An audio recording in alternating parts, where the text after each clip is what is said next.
महाराष्ट्राच्या कॅबिनेटमधील एक मंत्री भरत गोगावले यांचा मुलगा फरार आहे. त्याच्यावरती तुम्ही प्रश्न का विचारत नाही? फार गंभीर गोष्ट आहे. मुंबई पोलीस दलातल्या एका माजी अधिकाऱ्याचाही तिकडे संबंध आहे त्या ड्रगच्या कारखान्याशी, आणि तो शिंद्यांशी संबंधित आहे. मी नावं घेईन लवकरच. महाडमधल्या कॅबिनेट मंत्र्याचा मुलगा फरार आहे.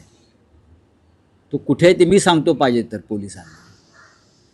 काय चाललं या राज्यामध्ये? मुलं जे काय बूथवरती राऊंड मारत होते, भेटीगाठी देत होते, आणि त्यात ते लोक समोरासमोर आले. आमचे लोक चालत येत होते, ते गाड्या घेऊन त्याच्यामध्ये लाठी काट्या, बॉडीगार्ड बरोबर रिव्हॉल्वर, हे सगळं कशासाठी? जर निवडणूक प्रक्रिया चालू आहे तर तुम्ही पण फिरा, आमचं त्याबद्दल दुमत नव्हतं. परंतु जे काय साहित्य घेऊन आले होते ह्याचा अर्थ तुम्ही जाणून बुजून भानगडी करायला आले होते, आणि मग जे काय अंगावरती आले तिथं त्यावेळेला, आणि तेव्हा हा घडलेला प्रकार आहे. पण हरकत नाही आहे, जे झालंय ते झालंय. सेशन कोर्टाने जामीन फेटाळला, हायकोर्टाने फेटाळला, आम्ही ते मान्य करतोय.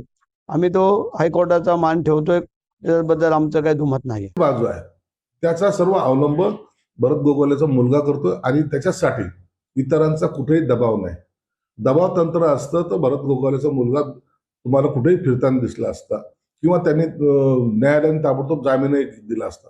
असं झालेलं नाही. जी न्यायिक प्रक्रिया आहे ती पूर्ण करण्याचा प्रयत्न ते करतायत.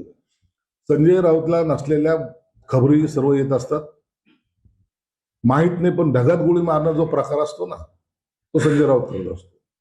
त्याला याच्याशिवाय काही नाही.